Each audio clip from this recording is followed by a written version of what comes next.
Assalamualaikum warahmatullahi wabarakatuh. Selamat datang kembali di kuliah Riset Operasi 2. Untuk pertemuan kedua, kita akan melanjutkan mempelajari tentang sistem antrian yang materi di slide ini saya ambil dari buku Toha chapter 15. Pada model antrian kita menggunakan beberapa asumsi dasar. Yang pertama, diasumsikan bahwa arrival dan departure itu mengikuti Poisson assumptions, artinya inter-arrival atau kedatangan di antara dua customer dan service time-nya itu mengikuti distribusi eksponensial.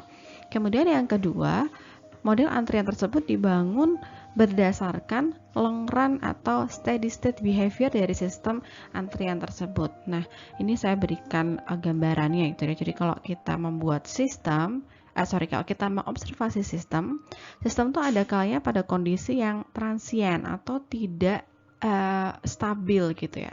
Nah, sebelum ke sana saya akan jelaskan state dulu. State-nya ini apa sih kalau di sistem antrian? Kalau di sistem antrian, state dari sistem itu ya berarti jumlah customer yang ada pada sistem.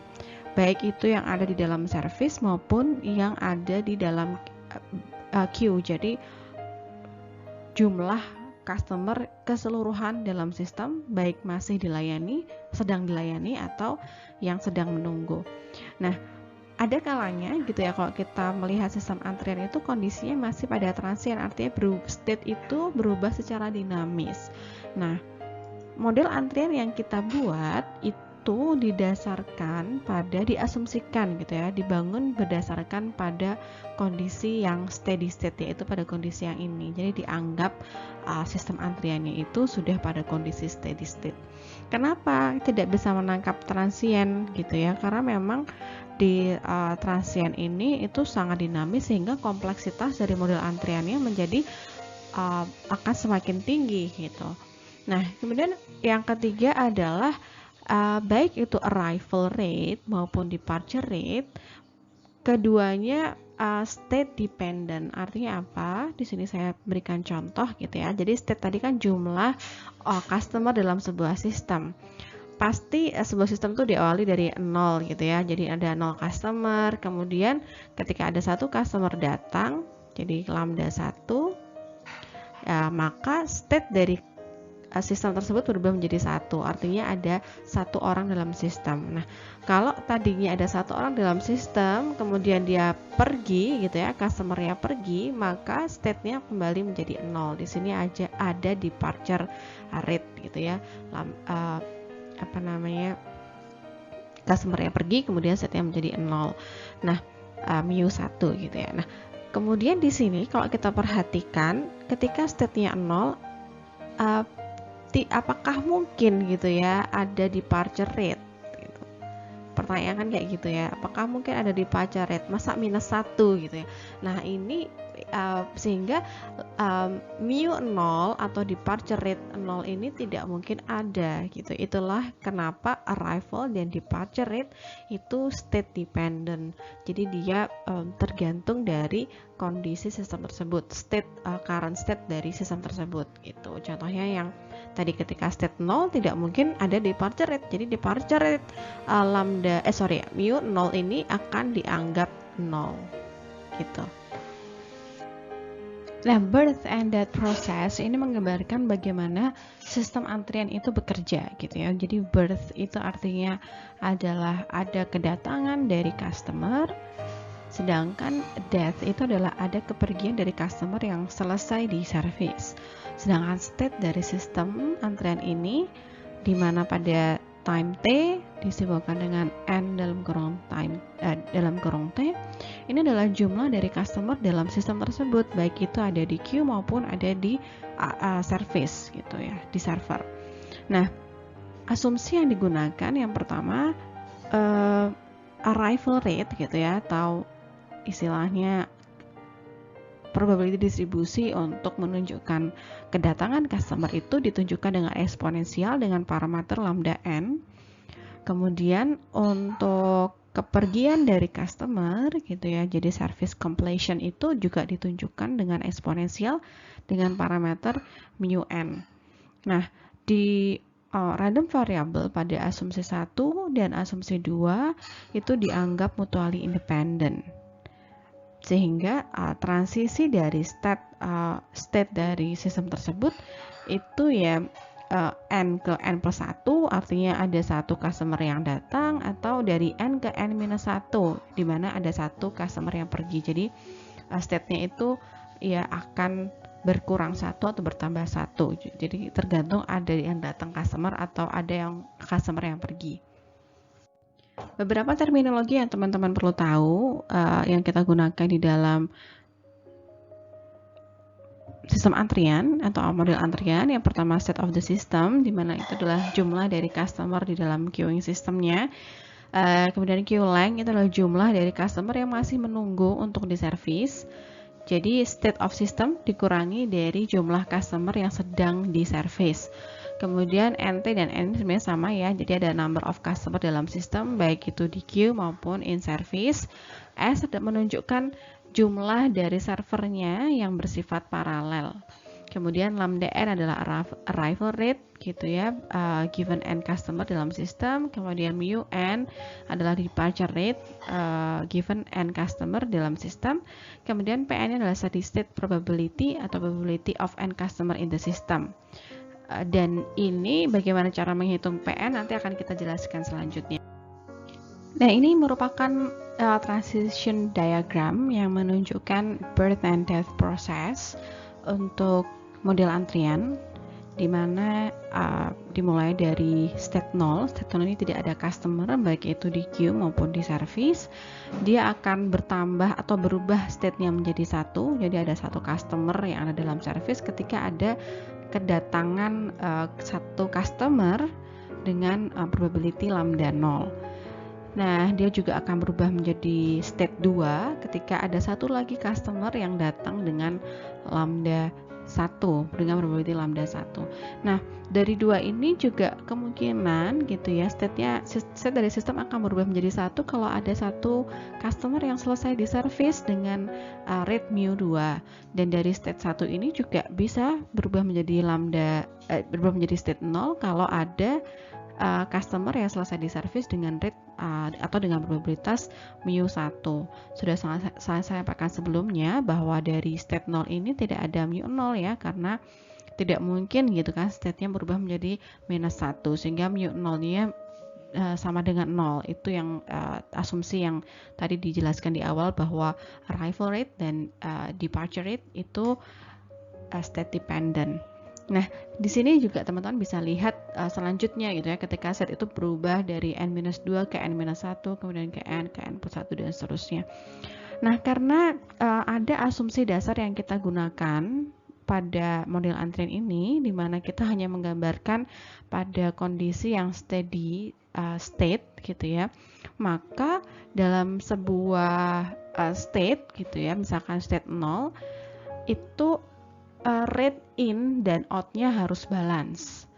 Maka kalau kita mau melihat gitu ya, pada state 0 ini kan yang keluar yang masuk adalah mu 1 gitu ya. Kemudian yang keluar adalah lambda 0. Jadi di sini rate in pada state 0 itu adalah mu 1 dikalikan P1 sama dengan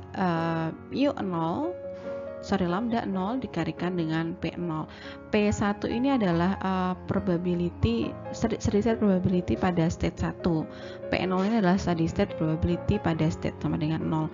Sehingga karena kita mengasumsikan steady state behavior of the system, maka rate in harus balance dengan rate out. Jadi kalau kita coba untuk state 2 gitu ya, di state 2 ini itu kan yang in ada mu 3 gitu ya,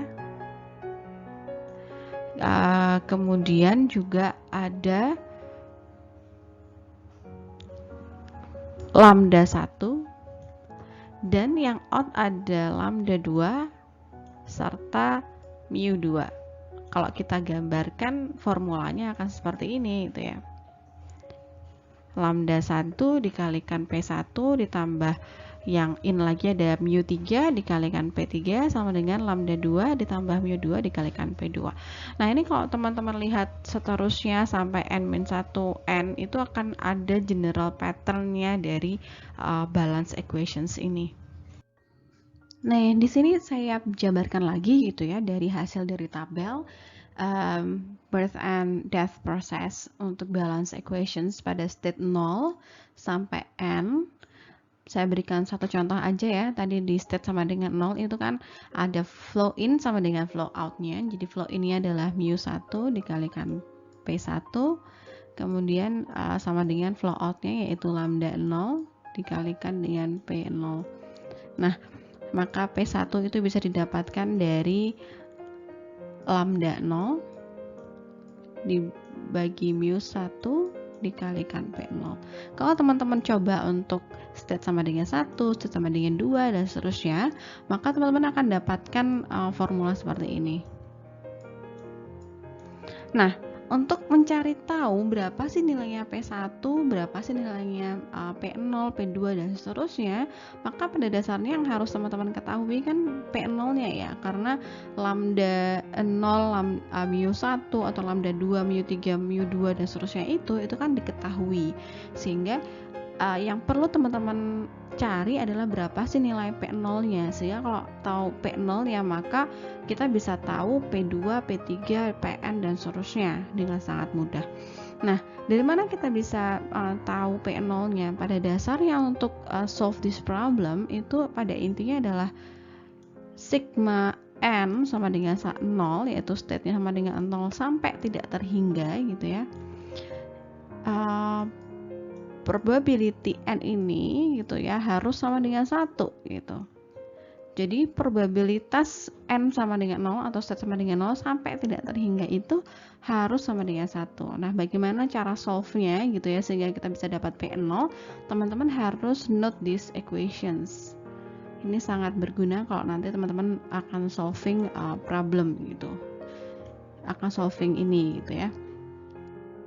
Kalau tadi di state yang pertama itu adalah PI sama dengan P1 sama dengan lambda 0 dibagi mu 1 dikalikan P0. Kalau kita replace formula sebelum P0 ini dengan C1, maka kita akan mendapatkan general formula Pn sama dengan Cn gitu ya dikalikan P0 sorry. Jadi Cn ini bisa C1, kalau C1 itu berarti lambda 0 dibagi mu1, C2 nanti berbeda lagi ya sesuai dengan pada saat sebelumnya sudah saya gambarkan kan hubungan antara P1 dengan P0, P2 dengan P0 dan seterusnya. Nah, angka atau formula sebelum P0 itu di replace dengan Cn ini, dengan variabel Cn ini. Maka kalau kita ingin menyelesaikan masalah di mana jumlah total Pn, probability pada state n untuk n sama dengan 0 sampai tak terhingga sama dengan 1, maka ini akan berlaku juga formula di bawah ini gitu, dimana sigma Cn untuk n sama dengan 0 sampai tidak terhingga dikalikan P0 ini akan sama dengan 1. Jadi formula ini akan sama dengan ini seharusnya gitu. Nah, di sini kita akan coba dengan kasus yang sederhana dulu. Ada groceries gitu ya, dia punya 3 checkout counters dan manajer ini pakai schedule tertentu gitu ya. Jadi kalau ada customer 1 sampai 3, dia akan membuka 1 counter. Kalau ada customer dalam store-nya ada 4 sampai 6, dia akan membuka 2. Kalau lebih dari 6, dia akan membuka 3 counter. Nah, customer ini datang dengan Poisson distribution dengan rata-rata 10 customer per jam dan average checkout time-nya mengikuti distribusi eksponensial dengan min 12 menit. Nah, kita diminta untuk menentukan steady state probability Pn untuk n customer di checkout area. Oke, kita coba selesaikan kasusnya. Di sana ada 3 checkout counter dengan tabelnya gitu ya, dan ada arrival rate 10 customer dan checkout time per customernya adalah 12 menit. Nah, pertama kali kita harus mendefinisikan dulu lambda dan mu. Lambda ini adalah arrival rate dan mu adalah service time atau juga bisa departure rate-nya. Nah, lambda n itu akan sama dengan lambda ya, karena kita hanya punya satu arrival rate 10 customer per hour ini berlaku untuk berapapun nilai n-nya ya, n0, 1, 2 dan seterusnya, lambda n-nya akan sama, yaitu 10 customer per hour. Selanjutnya kita definisikan dulu service time-nya. Nah, ini yang perlu hati-hati ya, teman-teman punya 3 skenario. Skenario kalau hanya 1 counter dibuka, 2 counter dibuka, dan 3 counter dibuka. Dan yang perlu teman-teman perhatikan juga, MUN ini punya unit customer per hour ya. Jadi di soal itu kan diketahui checkout time per customer 12 menit, itu perlu di-convert ke unit yang baru. Nah, untuk MUN 0123 itu untuk 1 counter, dan N456 itu untuk 2 counter, dan N sama dengan 7, 8 dan seterusnya itu untuk 3 counter. Kita perlu cek dulu nih, checkout time per customernya 12 menit, kita convert ke dalam customer per hour-nya. Jadi kalau rata-rata 12 menit satu pelanggan, berarti kita bisa melayani 5 pelanggan dalam 1 jam. Jadi MUN 0123 untuk 1 customer akan sama, yaitu 5 customer per hour, dan kalau kita buka 2 itu jadi 10 customer per hour, dan kalau buka 3 counter jadi 3 kali 5 yaitu 15 customer per hour.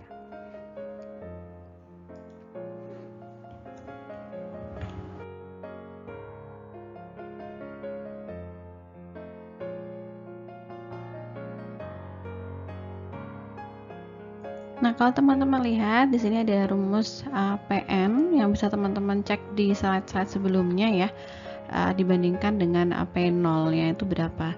Nah, untuk P1 kita bisa dapatkan dari lambda 0 dikalikan mu1 kali P0. Untuk P2 bisa didapatkan dengan lambda 1, lambda 0 dibagi lambda mu2, mu1 dikali P0.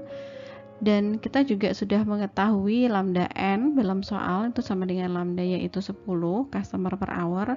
Dan untuk mu n itu punya 3 nilai. Nilai yang pertama adalah 5, 10, 15. 5 untuk n sama dengan 0, 1, 2, dan 3. Kemudian untuk N456 memiliki nilai mu 10, dan untuk N sama dengan 7,8 dan seterusnya adalah 15. Untuk P3 kita teruskan lagi. Di sini ada mu2, mu1 kali mu0 dibagi lambda 2 0 dibagi mu3 21 dikalikan P0. Begitu juga dengan P4, P5, P6 dan Pn lebih dari 7. Nah, karena lambda 0 dan mu1 kita sudah tahu, kita bisa masukkan ke rumus tersebut sehingga kita dapatkan P1 sama dengan 2P0, dan P2 itu sama dengan 4P0, kemudian P3 itu 8P0. Kemudian, nah ini yang perlu berhati-hati. Pada saat n sama dengan 4, mu-nya itu sudah berubah menjadi 10. Sehingga kita lihat ya, dari mu2 kali lambda 2 kali lambda 1 kali lambda 0 itu adalah 10 per 5 pangkat 3. Kemudian lambda 3 dibagi mu4 itu adalah 10 per 10. Sehingga nilai P4 adalah 8PO. Kalau kita cek di sini untuk P5, maka 10 dibagi 5 dipangkatkan 3, 10 per 10 pangkat 2 kali P0 akan sama nilainya dengan 8P0. Begitu juga dengan P6, itu nilainya akan sama, yaitu 8P0. Sedangkan untuk PN lebih dari sama dengan 7, itu nilainya adalah itu akan berlaku 15 ya, mu-nya sama dengan 15, sehingga 10 per 5 pangkat 3 kali 10 per 10 pangkat 3 itu sampai P sama dengan 6, dan kemudian 7 ke atasnya itu 15, 10 dibagi 15 gitu ya. Jadi lambda dibagi mu 7, 8 dan seterusnya, dan P0 dan dikalikan pangkat n minus 6 kali P0.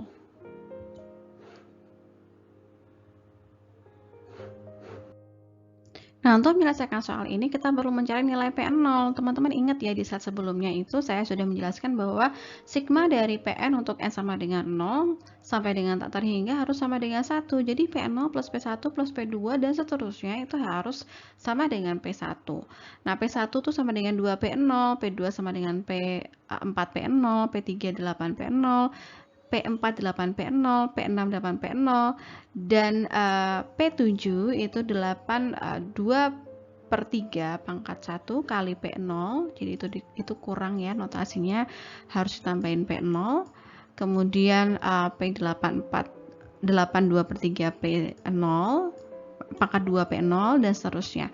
Kalau kita lihat di sini ya, kita keluarkan P0-nya, karena semua unsur kan mengandung P0. Kemudian kita jumlahkan dari P0 sampai P5, maka jumlahnya adalah 31. Nah, selanjutnya kita keluarkan juga nilai 8 ya, karena semua mengandung unsur 8. 8 dalam kurung 1 plus 2/3 plus 2/3 pangkat 2 plus 2/3 pangkat 3 dan seterusnya. Ini kalau kita hitung jumlahnya harus sama dengan 1. Nah, untuk menyelesaikan soal ini kita perlu ingat ya, ada namanya geometric sum series yang sudah saya kasih note di slide-slide sebelumnya, bahwa sigma dari X pangkat I untuk I sama dengan 0 sampai tak terhingga, nilainya akan sama dengan 1/1 min X. Sehingga di sini kalau teman-teman lihat 1 plus 2/3 plus 2/3 pangkat 2 itu setipe dengan yang namanya geometric sum series, sehingga kita bisa menggunakan rumus yang saya beri tanda panah merah ini.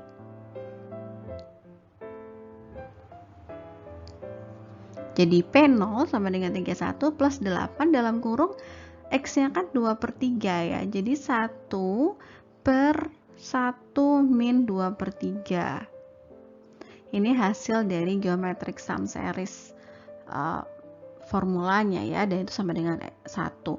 Kemudian kita keluarkan P0-nya, maka kita akan mendapatkan P0 sama dengan 1/55. Dengan cara ini kita mengetahui P0, dan setelah P0 diketahui kita bisa menghitung berapapun probability state yang kita ingin lihat, apakah P1, P2 dan seterusnya. Di pertanyaan tadi dijelaskan kita suruh menghitung berapa probabilitas dibukanya satu counter saja. Nah, kalau dibuka satu counter itu kan hanya ketika customer dalam sistemnya ada 1, 2, dan 3 gitu ya, sehingga kita cukup menjumlahkan P1 plus P2 plus P3, yaitu 2P0 plus 4P0 plus 8P0, maka kita mendapatkan 0,255.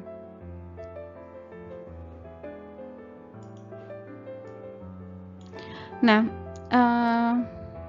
kita bisa cari tahu ya semua nilai P, baik itu berapapun nilainya P yang ingin kita cari. Nah, yang kasus yang tadi itu bukan P3 saja ya yang nilai 0,255, tapi penjumlahan dari P1, P2, dan P3.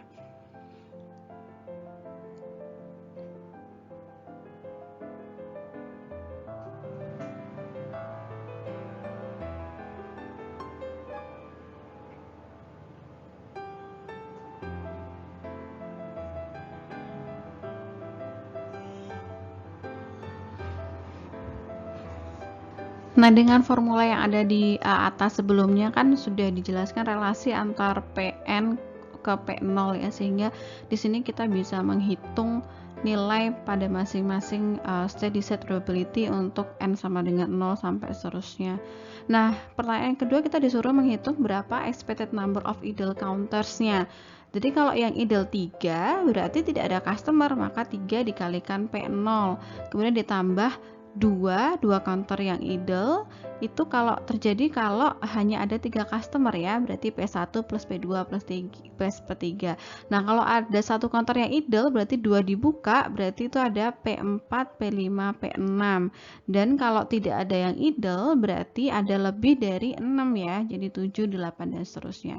Ini kita bisa masukkan nilai-nilai P0, P1, P2, P3, dan seterusnya, sehingga 3 kali 1/55 ditambah 2 kali 14/55, yaitu dari P1, P2, P3, kemudian P4, P5, P6 itu 24/55, dan untuk P7, P8 dan seterusnya tidak perlu kita hitung karena toh juga dikalikan 0, sehingga di sini kita bisa hitung dan expected number of idle counternya adalah 1 kalau kita jumlahkan semuanya.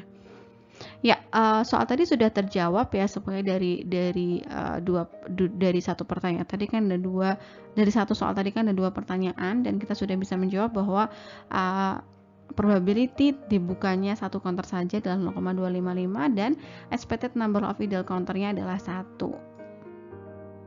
Nah, selanjutnya kita akan jelaskan tentang specialized Poisson queues. Ini contohnya tadi untuk car wash ya. Jadi pada dasarnya sistem itu dibagi menjadi 2, ada queue dan facility service. Nah, specialized Poisson queues ini kalau ada sejumlah S server secara paralel dan identik, dan mobil ini akan datang dengan arrival rate lambda, dan server ini akan melayani dengan service time secara identik mu. Jadi mu-nya akan sama untuk server 1, 2, 3 dan seterusnya sampai server ke C.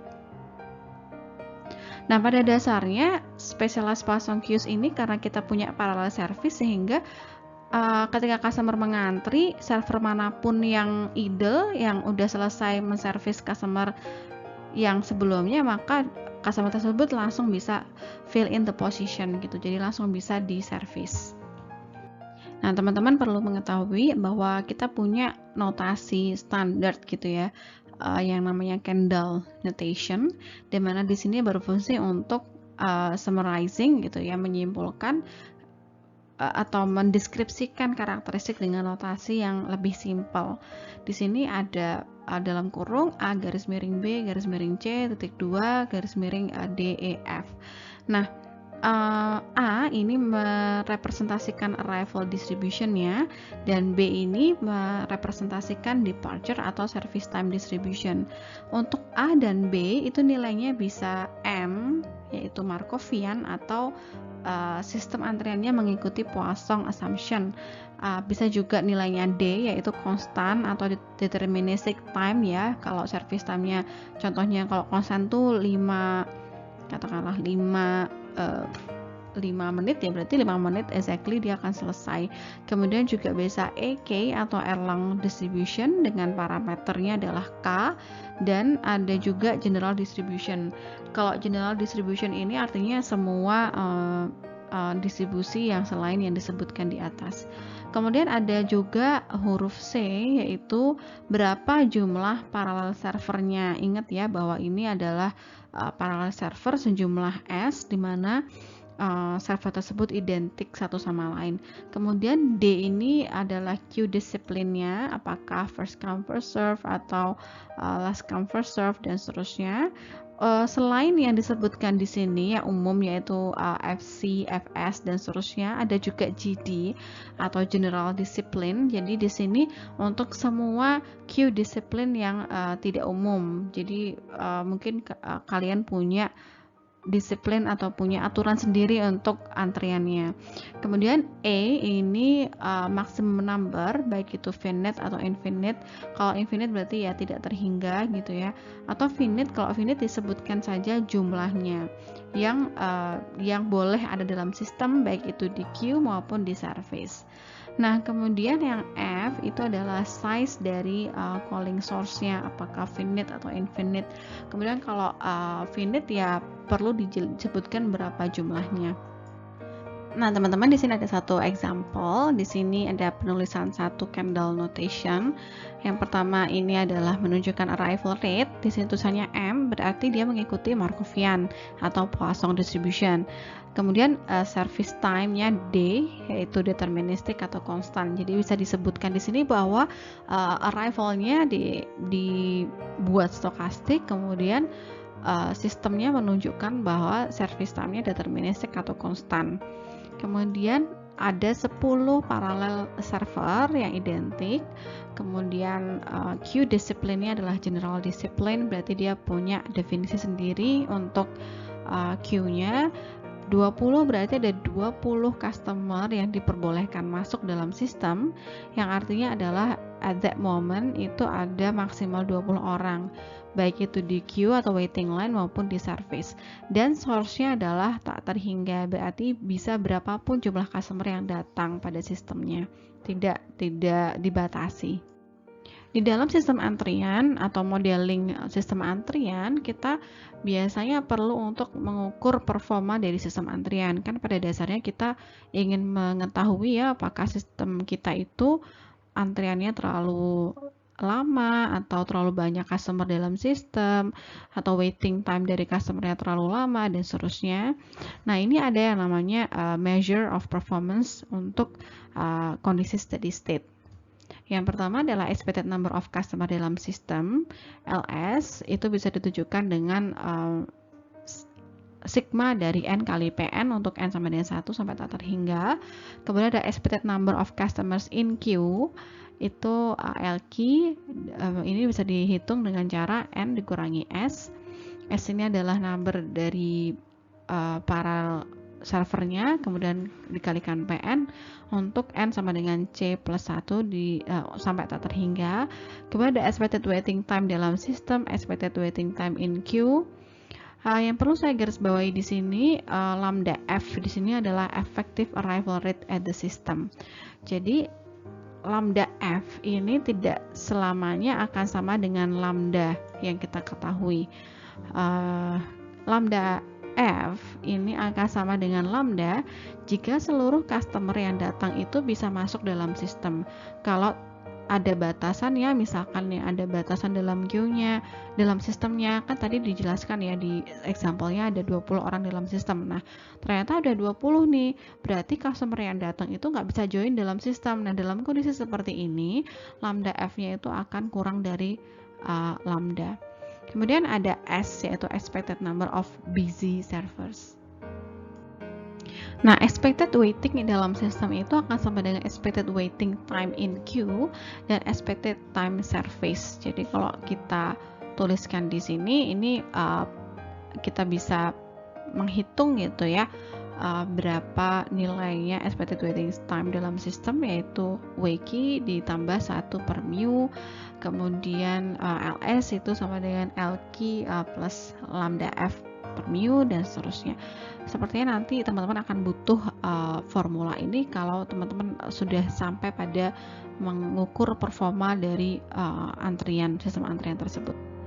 Nah, sekarang kita akan coba dengan kasus sehingga kita akan lebih mudah memahami ya. Jadi di sini ada visitors parking, ada parking lot gitu, ada 5 space, dan mobil itu datang mengikuti Poisson distribution 6 mobil per jam, dan parking time-nya itu exponentially distributed dengan rata-rata 30 menit. Kemudian semua visitor yang tidak mendapatkan empty space gitu ya, jadi udah full 5 space dipakai, maka dia bisa menunggu di dalam lot sampai ada 1 mobil yang meninggalkan parking lotnya. Ada temporary space gitu ya. Jadi temporary space ini bisa menampung maksimal 3 mobil. Sehingga kalau kita bisa dihitung di sini ada berapa mobil ya dalam sistem maksimal. Jadi ada 5 di parking lotnya dan 3 di temporary space. Jadi ada 8 maksimal mobil dalam sistem. Nah, kita diminta untuk menghitung PN untuk N of cars dalam sistem, kemudian effective arrival rate-nya yaitu lambda F-nya, kemudian ada average number of cars-nya dalam lotnya, kemudian average time sebuah mobil menunggu mendapatkan lot, kemudian average number of occupied parking spaces, kemudian ada average utilization of the parking lots. Jadi ini soalnya sudah jelas ya, diketahui lambdanya, diketahui mu-nya, diketahui berapa jumlah maksimal car-nya dalam sistem, dan kita diminta untuk measure the performance of queuing system. Sekarang kita coba selesaikan kasus. Di sini ada 5 parkir lot dan maksimal kapasitasnya berarti 5 parkir lot tambah 3 temporary space. Jadi ada 8. Otomatis dalam sistem tersebut kalau sudah 8 dia akan menolak mobil ke-9 gitu karena maksimal hanya bisa menampung sejumlah 8. Lambda diketahui, mu diketahui, dan kita coba menuliskan candle notation untuk karakteristik sistem antrian ini. Ditulis bahwa M garis miring M itu berarti bahwa di sini kan arrival rate dan juga departure rate-nya kan mengikuti Poisson distribution atau exponential distribution atau Poisson assumption, atau juga bisa kita bilang Markovian. Jadi di sini terus M garis miring M. Kemudian ada 5 server, yaitu 5 parkir lot dan 8 maksimal dalam sistem, serta bisa mengenerate sebanyak infinite gitu untuk source-nya. Lambda n-nya diketahui 6 mobil per jam dan ini berlaku untuk 0, 1, n sama dengan 0, 1, 2 sampai 8. Ingat bahwa state dari sistem ini tidak mungkin 9 karena hanya bisa menampung 8 mobil. Untuk mu n kita coba lihat. Di sini kan ada 5 server, otomatis ketika n-nya 1, 2, 3, 4, 5, maka mu n-nya akan bernilai 2 kali n gitu ya, berapa server yang aktif gitu kan, berapa parkir lot yang sedang digunakan. Nah, kalau n-nya lebih dari 5, yaitu pada state 6, 7, 8, 3 mobil itu kan akan ditaruh di temporary space dan server kita tidak bisa bertambah, sehingga mu n-nya akan sama dengan kalau n-nya sama dengan 5, yaitu 10 mobil per jam. Untuk menyelesaikan kasus ini masih sama seperti step yang ada di sebelumnya. Kita akan buat hubungan antara P1 dan P0 dengan rumus yang ada pada kotak kuning yang sebenarnya juga ada di slide-slide sebelumnya. Di sini P1 sama dengan 3P0, kemudian teman-teman bisa tulis lagi untuk P2, P3, dan seterusnya sampai P8. Ingat bahwa sistem ini state-nya hanya pada sampai 8 karena maksimal mobil dalam sistem hanya 8, sehingga tidak mungkin ada state ke-9. Nah, di sini untuk P2 itu 9 per 2 P0. Kita lakukan hal yang sama untuk P3, P4, dan P5. Yang perlu berhati-hati adalah ketika P-nya sama dengan N-nya sama dengan 6. Karena apa? Karena mu N-nya itu sudah berubah ya, jadi 10. Di sini saya ingatkan lagi bahwa ada 5 server dan 3 temporary space, sehingga kalau sudah sampai ke lebih dari 5, di mobil ke-6, 7, 8 itu akan masuk di temporary space dan tidak diservis, sehingga mu n-nya akan tetap 10 mobil per jam, selayaknya kayak kita ada n sama dengan 5. Nah, untuk P6 dan P7 ini sama ya, hitungnya sama, mu n-nya, mu ke-7-nya, ke-6 dan ke-7 itu 10. Begitu juga dengan P8, mu ke-6, 7, 8 ya nilainya 10. Nah, untuk menyelesaikan kasus di atas masih menggunakan prinsip yang sama ya, sigma dari P n sama dengan 0 sampai 8. Kenapa 8? Ingat ya, karena di sini kan sistemnya sistemnya finite ya, hanya bisa menampung sejumlah tertentu, sehingga sigma P n sama dengan 0 sampai 8 sama dengan 1. Nah, di sini P0 tambah P1 tambah P2 seterusnya sampai P8 sama dengan 1. Kita tinggal masukkan angka-angka yang ada di atasnya itu, kemudian nilainya kalau dijumlahkan 20,78 P0, sehingga P0-nya bisa disimpulkan adalah 0,04812. Nah, untuk pertanyaan nomor 1, teman-teman bisa hitung sendiri ya, P1, P2 sampai P6, P8 karena kan P0 sudah diketahui. Nah, di sini saya akan menjelaskan untuk pertanyaan selanjutnya. Di dalam sistem antrian ini, di soal ini, source itu kan akan mengenerate secara infinite sejumlah lambda gitu ya. Nah, tetapi sayangnya sistemnya itu finite gitu, hanya bisa menampung tertentu, yaitu 8, maksimal 8 mobil, sehingga di sini ada yang namanya lambda efektif, yaitu sejumlah mobil yang dapat masuk dalam sistem, tapi juga ada lambda loss, yaitu ketika si source-nya ini mengenerate tapi sistemnya hanya sudah penuh, dan itu artinya ada kehilangan mobil yang seharusnya bisa masuk tapi tidak bisa masuk. Nah, di sini kita bisa lihat bahwa lambda itu adalah sama dengan jumlah dari lambda efektif ditambah lambda loss. Nah, untuk menghitung lambda loss itu sama dengan lambda dikalikan P8, yaitu proporsi ketika sistem tersebut penuh gitu. Jadi 6 dikalikan P8, P8-nya bisa dihitung dari pakai rumus yang di atas ya, P0-nya kan sudah diketahui. Nah, di sini lambda loss-nya adalah 0,1263 mobil per jam. Sehingga kita bisa hitung lambda efektifnya dari lambda minus lambda loss. 6 dikurangi 0,1263, jadi lambda efektifnya adalah 5,8737 mobil per jam.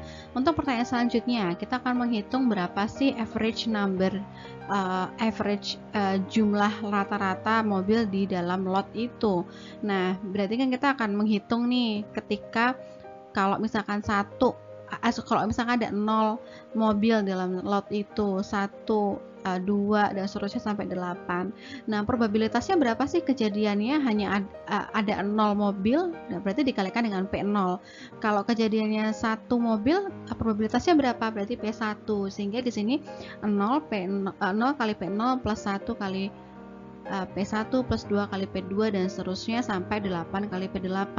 Nah, di sini rata-ratanya adalah 3,128 mobil di dalam lot tersebut. Nah, sekarang kita akan menghitung berapa sih waktu tunggu rata-rata satu mobil di dalam parking space. Nah, ini rumusnya sebenarnya sudah ada di slide-slide sebelumnya ya, teman-teman bisa meninjau kembali. Di sini ada WQ sama dengan WS dikurangi 1 per mu. Nah, WS-nya itu sama dengan LS dibagi lambda efektif. Jadi teman-teman akan mendapatkan WS-nya 0,53265. Nah, WS ini apa? WS ini adalah waktu tunggu mobil secara keseluruhan dalam sistem itu. Nah, untuk menghitung berapa sih nunggunya di parking space-nya aja, itu tuh 0,53265 dikurangi dengan service time-nya, yaitu setengah. Nah, kemudian selanjutnya adalah berapa jumlah rata-rata server atau parking space yang diisi oleh mobil. Itu juga ada rumusnya di slide sebelumnya. LS dikurangi LD sama dengan lambda efektif dibagi mu, sehingga 5,8737 dibagi setengah, dibagi 2, sorry. Jadi 2,9368 rata-rata mobil dalam space dalam yang digunakan dalam lot tersebut. Nah, sekarang kita akan menghitung average utilization. Kalau rata-rata busy servernya atau occupied parking space-nya ada 2,9368, berarti ya utilization-nya tinggal angka tersebut dibagi jumlah seluruh servernya, yaitu 5. Maka utilisasinya adalah 58,736%. Nah, teman-teman, di video kali ini teman-teman udah belajar ya apa itu asumsi-asumsi yang kita gunakan dalam modeling sistem antrian, kemudian beberapa cara mengukur performa sistem antrian, kemudian bagaimana cara memodelkan sistem antrian itu dengan candle notation, dan teman-teman juga belajar beberapa kasus memodelkan sistem antrian dan menghitung bagaimana performa sistem antrian tersebut dengan beberapa kondisi. Untuk materi kali ini belum selesai karena kita masih belajar untuk next week tentang beberapa tipe model antrian. Ada single server, ada multiple server seperti yang sudah saya sampaikan di minggu yang pertama, tetapi kali ini kita akan bahasnya dengan beberapa kasus dan bagaimana cara menyelesaikannya. Saran dari saya, silahkan teman-teman coba selesaikan kasus yang ada pada video kali ini, verify jawaban itu gitu ya, sehingga teman-teman yakin betul oh jawabannya sudah benar kok gitu, dan teman-teman tahu flow-nya, how to solve the problem, how to understand sistem antrian yang sudah ada pada soal tersebut. Kita ketemu lagi minggu depan. Assalamualaikum warahmatullahi wabarakatuh.